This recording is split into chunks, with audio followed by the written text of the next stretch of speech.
গোলাম, আমি আল্লাহ রাব্বুল আলামিন তোমাকে 60 বছর 70 বছর একটা জিন্দেগি দিলাম।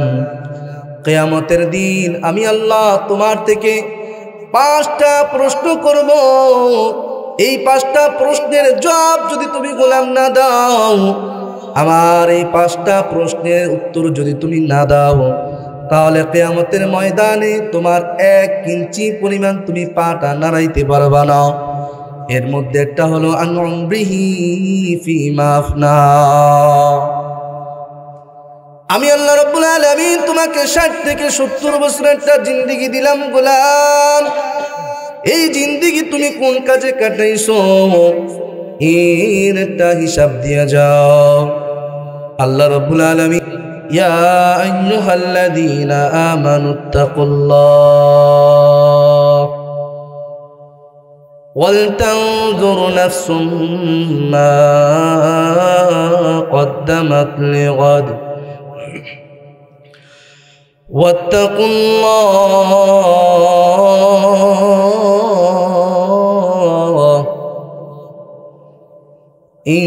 ইন্নাল্লাহা খাবীরুম বিমা তা'মালুন।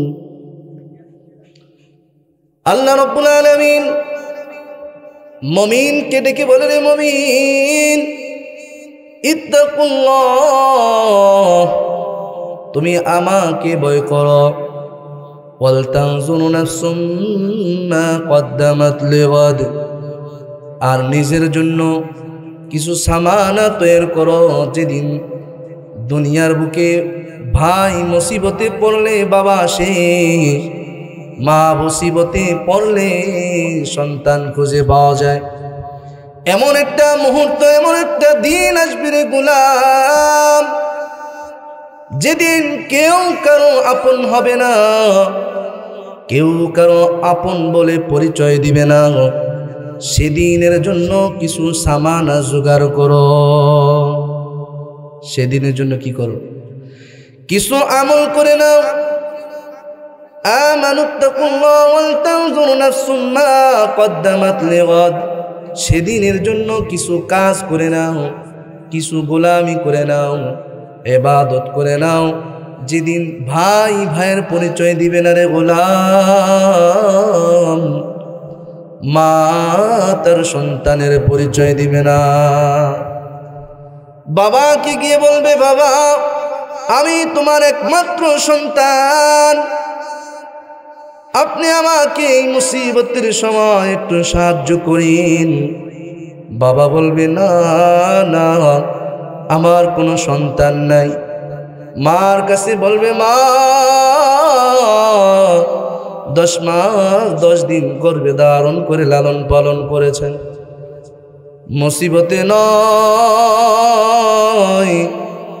যখন আমি ঠুটো ঠান্ডা পানির মধ্যে থাকতাম তাতে তুমি সহ্য করতে পারতে না। আমি যদি চিল্লা দিয়ে উঠতাম তোমার কলিজায় আঘাত লাগতো রে মা। আজ এই মুসিবতের সময় কেউ আমার পরিচয় দিতেছে না মা। আজ এই কঠিন মুহূর্তে আমাকে আপনি একটু সাহায্য করেন। মা বলবে, না না, আমার দুনিয়াতে কোনো সন্তানই ছিল না। দুনিয়াতে কি ছিল না? বলেন, কি ছিল না? কোনো সন্তানই ছিল না। বাবা অস্বীকার করবে, মা অস্বীকার করবে, ভাই অস্বীকার করবে, বন্ধু তো দূরে থাক, কেউ কারো আপন বলে পরিচয় দিবে না রে গোলাম। সেদিনের জন্য আমার আল্লাহ ডেকে বলেন, সেদিনের জন্য কিছু সামানা তৈরি করে নাও। আল্লাহ রাব্বুল আলামিন বলেন, ওয়াত্তাকু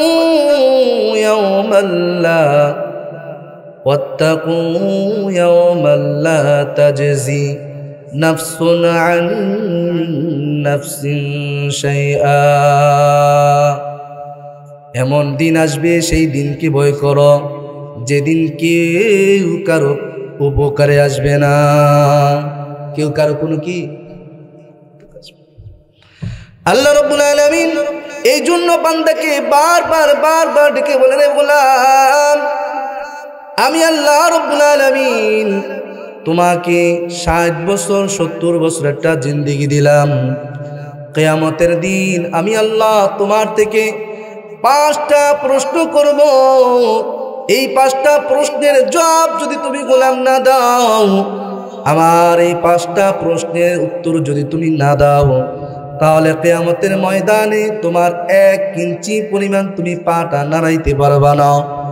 এর মধ্যে একটা হলো আন উমরিহি ফিমা আফনা। আমি আল্লাহ রাব্বুল আলামিন তোমাকে 60 থেকে 70 বছরের একটা জিন্দেগি দিলাম গোলাম। এই জিন্দেগি তুমি কোন কাজে কাটাইছো এর একটা হিসাব দিয়ে যাও। আল্লাহ রাব্বুল আলামিন একটা সুন্দর আমাকে আপনাকে হায়াত দিলেন, একটা শৈশবকাল দিলেন, যৌবনকাল দিলেন, একটা বৃদ্ধ বয়স দিলেন। আল্লাহ রাব্বুল আলামিন পর্যায়ক্রমে তোমাকে বারবার মেসেজ করে, বৃদ্ধ বাবা দাড়ি পাকতেছে আর মরণের মেসেজ আসতেছে, ঠিক কিনা? হঠাৎ মানুষ মারা যায় না, সুস্থ মানুষ মারা যায় না, দাড়ি পাকছে সুস্থ মানুষ বলে কি, আহ লোকটা হঠাৎ মারা গেল। না ভাই, হঠাৎ মারা যায় না। ওই বৃদ্ধ বাবাকে পর্যায়ক্রমে মেসেজ দেওয়া হয়েছে। চোখে আলো কম দেখে, বহু দূর দেখে না, আগের মতো শক্তি নাই, আগের মতো চোখের পাওয়া নাই, দেহ মনের বল নাই, আগের মতো সেই মেধা শক্তি নাই, যেটা একবার বললে স্মরণ থাকে, সেই মেধাও নাই। ওই মেধা কমে যায়, চোখের পাওয়ার কমে যায়। আস্তে আস্তে আল্লাহ রাব্বুল আলামিন ওই গোলামের চামড়াগুলা গোছায়া দেয়, এক পর্যায়ে দাড়ি ও পাকনা শুরু করে দেয়। এর মানে হলো, এ গোলাম তুমি আর বেশি দিন বাঁচবা না, ঠিক কিনা? বেশি দিন এই জন্য বন্ধুগণ, নাজাত পাওয়ার জন্য রব্বুল আলামিন বলেন, আল্লাহ রব্বুল আলামিন বলেন, তুমি যদি দুনিয়ার বুকে এমন কিছু কাজ করে যেতে পারো, এমন কিছু আমল করে যেতে পারো, যেটা দুনিয়ার বুকে যাওয়ার পরেও আল্লাহ রব্বুল আলামিন তোমার কবরের মাঝে নেক আমল দিতে থাকবে। কন্যা সুবহানাল্লাহ।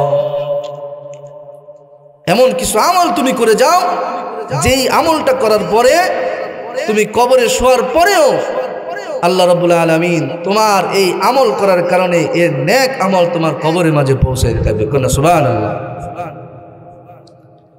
এজন্য বন্ধুগণ আমার, আল্লাহর হাবিব সাল্লাল্লাহু আলাইহি ওয়াসাল্লাম সাহাবায়ে কেরামদেরকে আমলগুলা শিখিয়ে দিলেন, আর বলে দিলেন, আমার সাহাবীরা শোনো, আল্লাহ রাব্বুল আলামিন মানুষের যখন মরণ চলে আসে, ইনকাতু আনহু আমালুহু ইল্লা মিন সালাস, মানুষের যখন মরণ চলে আসে, আল্লাহ রাব্বুল আলামিন তার সকল আমলকে কেটে দেয়, সকল অর্জনকে কেটে দেয়, শুধু 3টা আমল জারি রাখে। কয়টা আমল?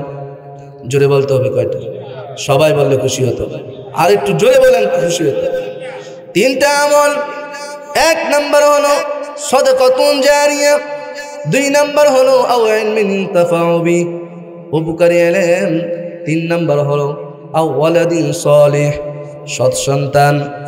এই 3টা কথার মধ্যে, 3টা নসিহতের মধ্যে 3টাই নসিহত গুরুত্বপূর্ণ। আমার অর্থ সম্পত্তি আছে, আমার অর্থ সম্পত্তি যদি দুনিয়ার বুকে আল্লাহ রাব্বুল আলামিনের রাস্তায় দান করে যায় গোলাম, কিয়ামতের দিন এর ফল আমি কবরের মাঝে বসে বসে পাইতে থাকবো, ঠিক কিনা? আল্লাহ রাব্বুল আলামিন আমাকে আপনাকে অর্থ দেন শুধুমাত্র মন দেখার জন্য। বান্দা অর্থ পাইয়া অর্থের গতি বেশি মাইল, অর্থকে বেশি মহব্বত করে না, আমি আল্লাহকে মহব্বত করে। আমি আল্লাহকে বেশি মহব্বত করে না, অর্থকে বেশি মহব্বত করে। এজন্য আল্লাহ রাব্বুল আলামিন বলেন, ইয়া আইয়ুহাল্লাযীনা আমানু আনফিকু মিম্মা রাযাকনাকুম মিন ক্বাবলি আন ইয়াতিয়া ইয়াউমুন লা বাইউন ফি ওয়ালা খুল্লাতুন ওয়ালা শাফাআ والكافرون هم الظالمون আল্লাহ রাব্বুল আলামিন বলেন ইয়া আইয়ুহাল্লাযীনা আমানু আনফিকু মিম্মা রাযাকনাকুম হে ঈমানদারগণ আমি আল্লাহ রাব্বুল আলামিন তোমাকে যে রিজিক দান করলাম এই রিজিক থেকে তুমি আল্লাহর রাস্তায় ব্যয় করো আল্লাহর রাস্তায় দান করো মিন ক্বাবলি আন ইয়াতিয়া ইয়াউমুল লা বাইউন ফি সেদিন আসার পূর্বে যেদিন কোনো কেনাবেচা চলবে না কারো সাথে মত বিনিময় চলবে না সেদিন আসার পূর্বে যেদিন কেউ কারো উপকার করবে না সেদিন আসার পূর্বে তুমি আমি আল্লাহ তাআলা যেই অর্থ সম্পত্তি দিয়েছি এই অর্থ সম্পত্তি থেকে ব্যয় করো সে অর্থ সম্পত্তি কি করো ব্যয় করো এজন্য আল্লাহ রাব্বুল আলামিন মানুষকে ধনী বানায় আর ওই মানুষ ধনী হইয়া কিছু কিছু ব্যবহার এমন করে যার সাথে সাথে আল্লাহ রাব্বুল আলামিন তার সাথে দুনিয়া তেমন ব্যবহার করে ঠিক কিনা কত ধনী হওয়ার পরে নিচে পা পড়ে না ধনীর গরমে অর্থের গরমে নিচে ঠিকমতো পা পড়ে না আত্মীয় স্বজন চিনে না পাড়া প্রতিবেশী চিনে না মসজিদ চিনে না মাদ্রাসাও চিনে না অর্থের লোভের কারণে যখন হুজুর দেখে তখন চোখ বুজে থাকে হুজুর মনে এখনই অর্থ চাইবে টাকা চাইবে ভয় পায় ঠিক কিনা বলেন ঠিক কিনা আল্লাহ রাব্বুল আলামিন মানুষকে অর্থ সম্পত্তি দেয় একজন ফকির ধনীর ঘরে আসলো ওই ফকির আর তার বিবি দস্তরখানায় খাবার খায় এই সময় ফকির এসে বলো কি আসমা আমাকে একটু আল্লাহর রাস্তায় খাবারের ব্যবস্থা করে দাও আমি অনেক দিন যাবত ক্ষুধার্ত আমি অনেক দিন যাবত অনাহার আমাকে একটু খাবারের ব্যবস্থা করে দাও ভিতর থেকে মহিলা নেককার মানুষ নিজের স্বামীর দস্তরখান থেকে কিছু খাবার ফকিরের জন্য এনে দিলেন স্বামী দাঁড়িয়ে তার সাথে রাগ হয়ে বলল তোমার বাবাই অর্থ সম্পত্তি কামায় তোমার বাবার থেকে খাবার এনেছ তুমি কেন সেই ফকিরকে খাবার দিলা এক পর্যায়ে বিবির সাথে ঝগড়া করিয়া ওদিক থেকে ফকির যে চাইল ফকিরকে ঘাড় ধাক্কা দিয়ে ঘর থেকে বের করে দেয় ফকির আসমানের দিকে তাকায়া বলে আল্লাহ ফকির বানাইছো আমি তোমার এই বান্দার কাছে চেয়েছিলাম তোমার বান্দা আমাকে ঘাড় ধাক্কা দিয়ে বের করে দিল ওগো দয়ার মালিক আল্লাহ তোমার কাছে বিচার দিলাম তুমি এর বিচার কইরো ফকির আসমানের দিকে তাকাইয়া যখন দোয়া করলেন আসমানের মালিক আল্লাহ ফকিরের দোয়া কবুল করে নিলেন কন্যা সুবহানাল্লাহ এক পর্যায়ে বিবির সাথে ঝগড়া হওয়ার পর ওই বিবিকেও তালাক দিয়ে দেয় বিবি ওই ধনীর ঘর থেকে বের হয়ে যায় এমনই একদিন হঠাৎ এমনই এক ঘটনা দুইজন ব্যক্তি স্বামী স্ত্রী খাবার খাইতে বসছে ওই ফকিরকে আল্লাহ রাব্বুল আলামিন ধনী বানায়া দিয়েছেন ওই ধনী ব্যক্তি তার বিবিকে নিয়ে খাবার খাইতে বসছে আবার একজন ফকির এসে বলল কে আসো গো মা আমাকে একটু খাবারের ব্যবস্থা করে দাও ওই বিবি সাহেব আবার পুনরায় বিবি সাহেব আবার আসলো ফকিরকে খাবার দেওয়ার জন্য এসে দেখে সেই পূর্বের স্বামী জীর্ণ শীর্ণ চেহারা এই চেহারা দেখার পর বিবি চোখের পানি ধরে রাখতে পারলেন না এক পর্যায়ে সে কাঁদতে কাঁদতে ওই পূর্বের স্বামী জীর্ণ শীর্ণ দেখে পিছন দিকে বের করলেন গিয়ে কাঁদতেছিলেন আর স্বামী বলতেছিল বিবি আমার কেন তুমি কাঁদতেছ এক পর্যায়ে বিবি বলল আমি এমন একজন ব্যক্তিকে দেখলাম যে ব্যক্তি আমার পূর্বের ধনী স্বামী। কন্যা আল্লাহু আকবার। আমার সেই পূর্বের ধনী স্বামী আজ সে আবার আমার ঘরে, এই জন্য আমি হাউমাউ করে কাঁদতেছি। এটা কি হয়ে গেল?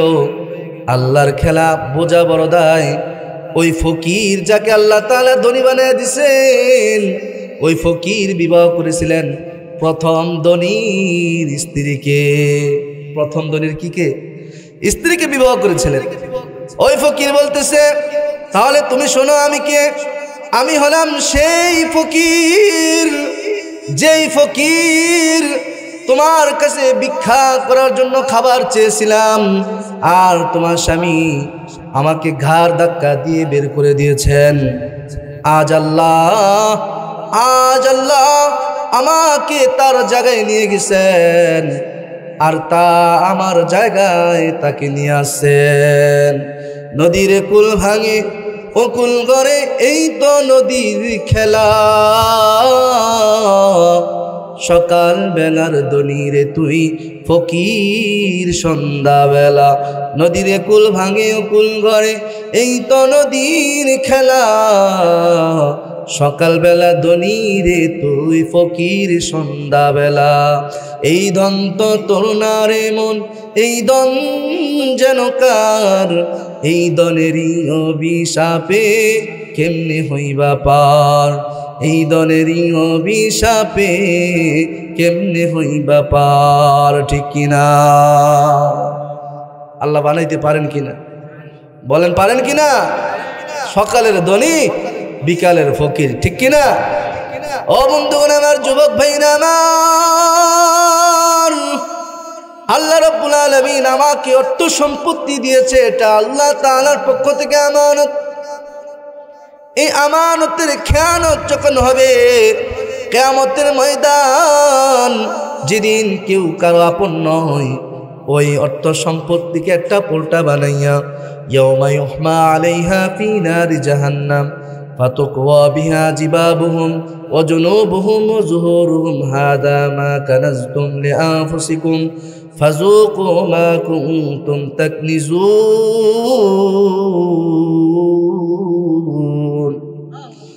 আল্লাহ রাব্বুল আলামিন ওই অর্থ সম্পত্তি, জমাকৃত অর্থ সম্পত্তিকে কিয়ামতের দিন আল্লাহ রাব্বুল আলামিন একটা পোল্টা বানাইয়া ওই ধনী ব্যক্তির বুকে চাপ দিবে। তার অর্থ সম্পত্তিটা আগুনের মধ্যে ফালাইয়া উত্তপ্ত গরম বানাইয়া এরপরে তার বুকে চাপ দিবে, পিঠে চাপ দিবে, পাঁজরে চাপ দিবে, আর অর্থ সম্পত্তির জবানকে খুলে দিবে, নাও নাও তোমার এই অর্থ সম্পত্তি। আমি আমার অর্থ সম্পত্তিকে ছেলে সন্তান মেয়েদের জন্য রেখে গেলাম, কিন্তু মরে গেলে এই অর্থ সম্পত্তি যে আমার সাথে চলে যাবে। কিয়ামতের দিন এই অর্থ সম্পত্তি আল্লাহর কাঠগড়ায় দিয়ে বলবে, আল্লাহ আমাকে সে ব্যয় করেছে, অন্যায়ভাবে ব্যয় করেছে, অন্যায়ভাবে উপার্জন করেছে, আমি এর বিচার চাই। যতক্ষণ না পর্যন্ত তার ফয়সালা না হবে ততক্ষণ পর্যন্ত আমি তার থেকে যাব না। এজন্য বললাম, সেদিন আসার পূর্বেই আল্লাহ রাব্বুল আলামিনের কাছে দান করতে হবে, আল্লাহ রাব্বুল আলামিনের রাস্তায় দান করতে হবে। দানটা যদি না হয়, কিয়ামতের দিন এই অর্থ সম্পত্তি আল্লাহর কাঠগড়ায় দাঁড় করাইয়া, বিচারের দাঁড় করাইয়া আমার আপনার ফয়সালা জাহান্নামে হয়ে যাবে। এজন্য বন্ধুগণ আমার, হযরতে ওসমান রাদিয়াল্লাহু তাআলা আনহু দানের ব্যাপারে এত পরিমাণ সচ্ছল ছিলেন, এত পরিমাণ অ্যালার্ট পারসন ছিলেন। কোনো বান্দা যদি ওসমান রাদিয়াল্লাহু তাআলা আনহুর দরবারে আসতেন, তাহলে কোনো ব্যক্তিকে ফিরিয়ে দিতেন না। কন্যা সুবহানাল্লাহ। ওয়া আম্মাস সাইলা ফালা তানহার, ওয়া আম্মাস সাইলা ফালা তানহার। তোমরা সায়েল ব্যক্তিকে ধমক দিও না, সায়েল ব্যক্তিকে তাড়াইয়া দিও না। আজ আমি আর আপনি অর্থ সম্পত্তি হওয়ার কারণে ফকিরকে, যা আমার এখান থেকে যা, আমার কাছে কেন চাও, আমার কাছে শুধু আমায় কি দেখো, কি বলেন? বলে কি না? বলে কি না? কিয়ামতের দিন আল্লাহ রাব্বুল আলামিন বান্দাকে বলবে, ও গোলাম, তোমার কাছে আমার কিছু, আমি আল্লাহ তোমার কাছে খাবার চেয়েছিলাম, কিন্তু তুমি আমাকে খাবার দাও নাই। আমি ক্ষুধার্ত চেয়েছিলাম, ক্ষুধার্ত ছিলাম, আমি খাবার চেয়েছিলাম, কিন্তু তুমি আমাকে খাবার দাও নাই। ওই বান্দা বলবে, আল্লাহ তুমি তো খাও না, তুমি তো ঘুমাও না, তুমি তো বেনিয়াজ, তাহলে তুমি কিভাবে খাবার চাইলা, কিভাবে তুমি আমার কাছে সাহায্য চাইলা? তখন আল্লাহ তাআলা বলবে, রে গোলাম, আমার কিছু দরিদ্র বান্দা, আমার কিছু ক্ষুধার্ত বান্দারা তোমার কাছে গিয়ে আমার কথা বলে চাইছে, আল্লাহর নামে কিছু দান করো, আমি বড় অসহায়, আমি বড় ক্ষুধার্ত, আল্লাহর রাস্তায় আমার জন্য কিছু দান করো। তুমি দূর দূর করে তাড়া দিছো, তাদেরকে যদি দান করতে, তুমি আমাকে দান করতে। কন্যা সুবহানাল্লাহ। সেদিন বুঝে আসবে, সেদিন কি আসবে? বুঝে আসবে। একবার পয়গম্বর আলাইহিস সালাতু ওয়াস সালামের কাছে একজন মুসাফির এসে, একজন দরিদ্র ফকির এসে বলতেছিল, ইয়া রাসূলুল্লাহ, আমাকে কিছু খাবারের ব্যবস্থা করে দেন, আমাকে কি কিছু খাবারের ব্যবস্থা করে দেন। তখন আল্লাহর হাবিব সাল্লাল্লাহু আলাইহি সাল্লাম নিজের বাড়িতে আগে খবর নিলেন, বাড়িতে কিছু আছে কিনা। প্রথম বিবির কাছে পাঠাইলেন, বাসায় কোনো খাবারের ব্যবস্থা আছে কিনা, সংবাদ আসলো না। এরপর অন্য ঘরে পাঠাইলেন, সেখানেও কোনো খাবারের ব্যবস্থা নাই। অন্যান্য সাহাবীদের কাছে তালাশ করলেন, সেখানেও কোনো খাবারের ব্যবস্থা নাই। এক পর্যায়ে ওই দরিদ্র সাহাবীকে হযরত উসমান রাদিয়াল্লাহু তাআলা আনহুর বাড়িতে পাঠিয়ে দিলেন, এ সাহাবী, যাও যাও, আমার ওসমান গনির কাছে গিয়ে তুমি আমার কথা বলে সাহায্য চাও। ওই ব্যক্তি দরিদ্র অসহায়, তিনি গিয়ে দেখেন ওসমান রাদিয়াল্লাহু তাআলা আনহু বাড়ির মধ্যে কাকে যেন শাসাইতেছে, ধমকাইতেছে, উঁচু গলায় আওয়াজ করে বলতেছে, তুমি কেন বাতির যে ল্যাম্প, ওই ল্যাম্প যেটা ফিতা, ওই ফিতাকে কেন বেশি বাড়িয়ে দিয়েছ? কেন তুমি ফিতা বেশি বাড়িয়ে দিয়েছ, যার কারণে তেলের পরিমাণ বেশি হয়ে গেল, তেল বেশি জ্বলে গেল। ওই কথা যখন ওই ফকির অসহায় মানুষটা শুনতেছিল, তখন ভাবতেছিল, যার কাছে সাহায্য চাইতে আইলাম সে দেখি আমার থেকে বেশি দরিদ্র। কার কাছে সাহায্য চাইতে এলাম? হায় হায়, আমি তো আমার এই ওনার থেকে বেশি ল্যাম্প আলো দিয়ে বাড়িতে রাখি, উনি কি আমাকে সাহায্য করেন? এই চিন্তা ভাবনা করে সাহাবী কিছুই না বলে পয়গম্বরের কাছে চলে গেলেন। পয়গম্বর বললেন, ও আমার সাহাবী, তুমি উসমান রাদিয়াল্লাহু তাআলা আনহুর কাছে কি তুমি চেয়েছো, সাহায্য চেয়েছো কিনা? ওই সাহাবী বলতেছে, ইয়া রাসূলুল্লাহ, ইয়া হাবিবাল্লাহ, আমি কি চাইবো? ওসমান তো দেখি আমার থেকে বেশি দরিদ্র, আমার থেকে বেশি দরিদ্র, সে কি প্রণ? আল্লাহর হাবিব সাল্লাল্লাহু আলাইহি ওয়াসাল্লাম মুস্কি মুস্কি হেসে বলতেছেন, যাও যাও, তুমি আবার গিয়ে আমার নামে গিয়ে চাইবা। ওই সাহাবী আল্লাহর রাসূলের আদেশ পালন করার জন্য যখন দ্বিতীয়বার গেলেন, সেখানে গিয়ে দেখতেছেন ওসমান রাদিয়াল্লাহু তাআলা আনহু যে খাবার খাইতেছেন, খাবার খাওয়ার সময় যে রুটির কোনা ছোট ছোট টুকরা পড়ে যায়, এটা পিপিলিকায় নিতেছেন, ওই পিপিলিকার থেকে ওই রুটি রেখে দিতেছেন। এই দৃশ্য দেখে হায় হায়, কার কাছে আমি সাহায্য চাইতে আসলাম, সে দেখে আমার থেকে বড় কৃপণ, সাহস হইল না সাহায্য চাওয়ার, চলে গেলেন। আবার যখন আসলেন, আবার এসে দেখলেন ওসমান রাদিয়াল্লাহু তাআলা আনহু তুলা নিয়ে কাজ করতেছেন। কিছু তুলা বাতাসের কারণে উড়ে যাচ্ছেন, ওই তুলাগুলা ধরে ধরে আবার সেই ইয়ার লেপের মধ্যে, তার বস্তার মধ্যে ঢুকাইতেছেন। এই দৃশ্য দেখে এবার ফকির এবার একেবারে চিন্তা করলো না, ওসমানের কাছে কিছুই চাওয়া যাবে না। এক পর্যায়ে ওই সাহাবীকে যখন তাকে আবার আদেশ করা হলো যে ওসমান গনির কাছে চাও, চাইলে তুমি অবশ্যই পাইবা। ওই সাহাবী, গরিব সাহাবী চোখ বুজে এবার বলল, ওসমান, আল্লাহর হাবিব সাল্লাল্লাহু আলাইহি ওয়াসাল্লাম আমাকে আপনার কাছে পাঠিয়েছেন আমাকে কিছু আর্থিক সহযোগিতা করার জন্য। ওসমান রাদিয়াল্লাহু তাআলা আনহু বললেন, ও ভাই, তুমি একটু অপেক্ষা করো, আমার সেই ব্যবসার বণিক ব্যবসায়ী ভাইরা আমার অর্থ সম্পত্তি ব্যবসা কাজে নিয়ে আসতেছেন, ব্যবসা সামানা নিয়ে আসতেছেন, অর্থ সম্পত্তি নিয়ে আসতেছেন। দূর থেকে দেখা গেল একটি উটের বড় পাল আসতেছে। ওই উসমান রাদিয়াল্লাহু তাআলা আনহু ওই সাহাবীকে বলে দিলেন, যাও যাও, তোমার যেটা পছন্দ হয় সেটা তুমি নিয়ে নাও। গরিব সাহাবী সর্বপ্রথম যেই বড় উটটা, যেটা উট সর্বপ্রথম ছিল সেটা ধরেছেন। যখন এই বড় উটটা নিয়ে হাঁটতেছিলেন, পিছন দিক থেকে যেই উটগুলো ছিল, মরুভূমির নিয়ম ছিল প্রথমটা যেভাবে চলবে সবগুলো সেভাবে। ওই সাহাবী যখন প্রথমটা নিয়ে হাঁটতেছিলেন, পিছন দিক থেকে আরো উটগুলো সেই পিছন দিক থেকে হাঁটতেছিলেন। এক পর্যায়ে ওই গরিব সাহাবী উট নিয়ে হাঁটতেছেন আর দেখতেছে সব উট তার পিছনে পিছনে আসতেছে। এখন হাত থেকে তার লাগাম ছেড়ে দিয়ে বলতেছে, ওসমান আমার সাথে ঠাট্টা করতেছে। যেই লোক নিজের খাবার খেতে গিয়ে যেই টুকরা পড়ে যায় এটাও পিঁপড়া থেকে রেখে দেয়, যেই লোক আলো বেশি হবে, তেল বেশি খরচ হবে ল্যাম্প উঁচু হওয়ার কারণে, এজন্য এই কথা বলে, সেই লোক কি করে আমাকে অর্থ সম্পত্তি দান করে। এরপরে ছেড়ে দিলেন। ওসমান রাদিয়াল্লাহু তাআলা আনহু তার ব্যবহারটা বুঝে গেলেন, ডেকে বললেন, ভাই আমি তোমাকে এই প্রথমটা দিয়ে দিলাম, বাকিগুলা দেই নাই, তবে বাকিগুলা যেহেতু তোমার সাথে যাইতেছে এটা আল্লাহ তাআলার ফয়সালা, অতএব যেটা যাইতেছে এটা তোমাকে দিয়ে দিলাম। কন্যা সুবহানাল্লাহ। এজন্য বন্ধুগণ আমার, আল্লাহর হাবিব সাল্লাল্লাহু আলাইহি ওয়াসাল্লামের একজন সাহাবী হযরত বেলাল রাদিয়াল্লাহু তাআলা আনহু, একেবারে কুসকুসে কালো বংশ, তেমন নামি দামি বংশ নয়।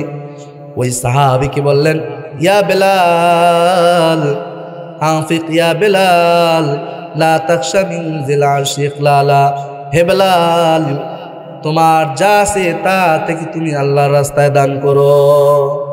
তোমার যা আছে তার থেকে কি করো? বলেন কি করো? আল্লাহর রাস্তায় দান করো।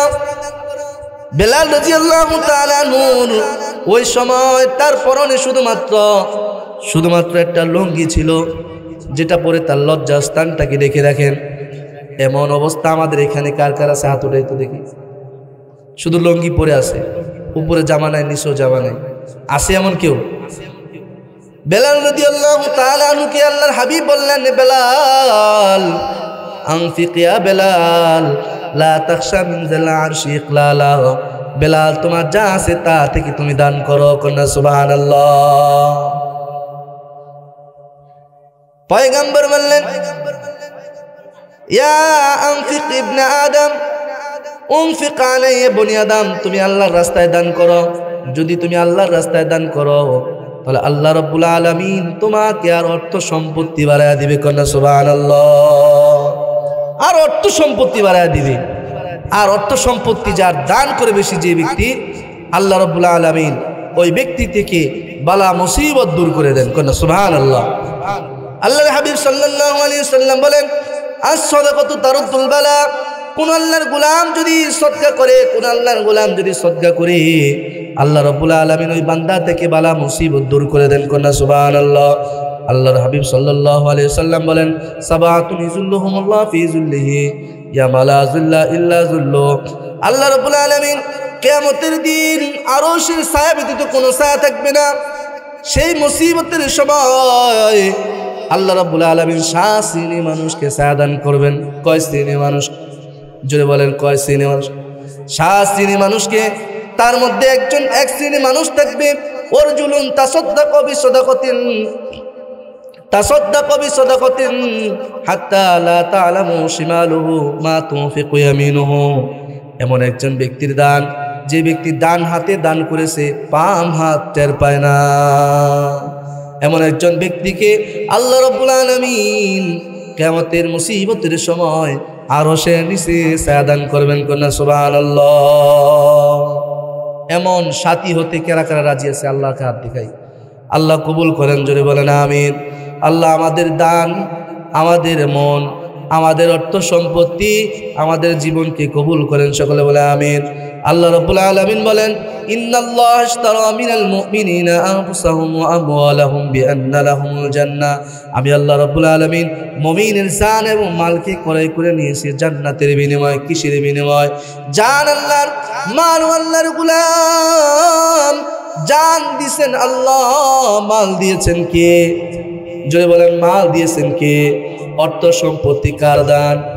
এই দেহ মন কে দান করেছেন? আল্লাহ রাব্বুল আলামিন দান করেছেন। তার উপরে বলতেছেন এই অর্থ সম্পত্তি, মাল, ধন দৌলত, জীবন হায়াত সব কিছু আমার দান। এই জীবন হায়াতকে, মাল, অর্থ সম্পত্তিকে যে আমার মতে চালাইবে, আমার কথা মতে পরিচালনা করবে, আমি আল্লাহ রাব্বুল আলামিন তার জন্য জান্নাত বাজেট করে রাখলাম কন্যা সুবহানাল্লাহ। আমি তার জন্য আমার জান্নাতকে বরাদ্দ করে রাখলাম কন্যা সুবহানাল্লাহ। এজন্য বন্ধুগণ আমার, আল্লাহ তাআলার দেওয়া মাল, আল্লাহ তাআলার দেওয়া অর্থ সম্পত্তি, এটা কার রাস্তায় ব্যবহার করতে হবে? বলেন কার রাস্তায়? কিয়ামতের দিন এর প্রত্যেকটা জিনিসের হিসাব দেওয়া লাগবে কিনা? বলেন বলেন, লাগবে কিনা? আল্লাহ কাসিরুন ইনদাল্লাহ বাইনাকা আনতা ওয়া বাইনাল্লাহ। হাল্লাকা সাদাকাতুন তাখফা লা ইয়ালামুহা ইল্লাল্লাহ। হাল্লাকা সিররুন ইনদাল্লাহ বাইনাকা আনতা ওয়া বাইনাল্লাহ। হাল্লাকা সাদাকাতুন তাখফা লা ইয়ালামুহা ইল্লাল্লাহ। আমার আর আপনার আল্লাহ তাআলার সাথে এমন একটা সম্পর্ক হওয়া চাই যে সম্পর্কের মধ্যে শুধু আল্লাহ আর আমি জানবো। এমন কিছু দান থাকা চাই যে দানের ব্যাপারে শুধুমাত্র আল্লাহ আর যে দান করবে সে জানবে। যদি এমন অর্থ সম্পত্তি হয় যে আল্লাহ তাআলা দান, আমি কি যে দান করি সেটা আল্লাহ জানে আর আমি জানি, তাহলে কিয়ামতের দিন আল্লাহ রাব্বুল আলামিন কুদরতি হাতে নিয়ে, হাদিসের মধ্যে আসছে আল্লাহ তাআলার কুদরতি হাতে নিয়ে আমরা যেমন আমাদের পশুগুলাকে লালন পালন করি, 1000 টাকা দিয়ে ক্রয় করে এরপরে 50,000 টাকা বিক্রি করি, আল্লাহ রাব্বুল আলামিন ঠিক অনুরূপভাবে দান সদকাকে তার কুদরতি হাতে নিয়ে লালন পালন করে কিয়ামতের দিন উহুদ পাহাড় পরিমাণ তার আমল নামায় এর সব দান করবেন। কোন সুবহানাল্লাহ। কিয়ামতের মুসিবতের সময় ওই গোলাম বলবে, আল্লাহ এত আমল কোথা থেকে আসলো রে মালিক? এত আমল কোথা থেকে আসলো আল্লাহ? আমি তো তেমন কোনো আমল করি নাই, আমি তো তেমন কোনো বড় ধরনের আমল করি নাই রে আল্লাহ। অর্থ সম্পত্তি যা ছিল, আল্লাযী ইউনফিকুনা ফিস সাররাই ওয়াদ দাররাই ওয়াল কাযিমিনাল গায়জ, আমি তো আমার যে অবস্থায় ছিলাম ওই অবস্থার উপর থেকে যখন আমি 2 টাকার মালিক 1 টাকা দান করেছি রে আল্লাহ, যখন আমি 1 টাকার মালিক ওখান থেকে আমি 4 আনা দান করেছি। মালিক আমি তো তেমন কোনো বড় অঙ্কের টাকা আমি তোমার রাস্তায় দান করি নাই, তবে আমার এই আজকের এই আমল এত পরিমাণ উঁচু কেমন হলো?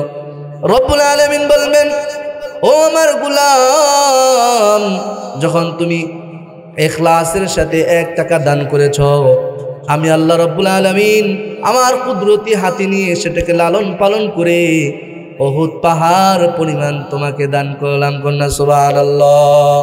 মাসালুল লাযীনা ইউনফিকুনা ফী সাবিলিল্লাহি কামাসালি হাববাতিন আনবাতাত 7 সানাবিলা ফী। কন্যা সুবহানাল্লাহ। যারা আল্লাহর রাস্তায় দান করে তাদের দৃষ্টান্ত হলো ওই শস্য দানার মতো, যে একটা দানা রোপণ করার পর তার থেকে যখন সেটা জীবিত হলো ওই শীর্ষ গাছ থেকে 7টা শীষ গজালো, আর 7টা শীষের মধ্য থেকে প্রত্যেকটা শীষে 100 করে ফল হলো। কন্যা সুবহানাল্লাহ। মান জা বিল হাসানাতি ফালাহু আশরু আমসালিহা। কোনো বান্দা যদি 1 টাকা আল্লাহর রাস্তায় দান করে, আল্লাহ রাব্বুল আলামিন ওই বান্দাকে 10 নেকি দান করেন। কন্যা সুবহানাল্লাহ।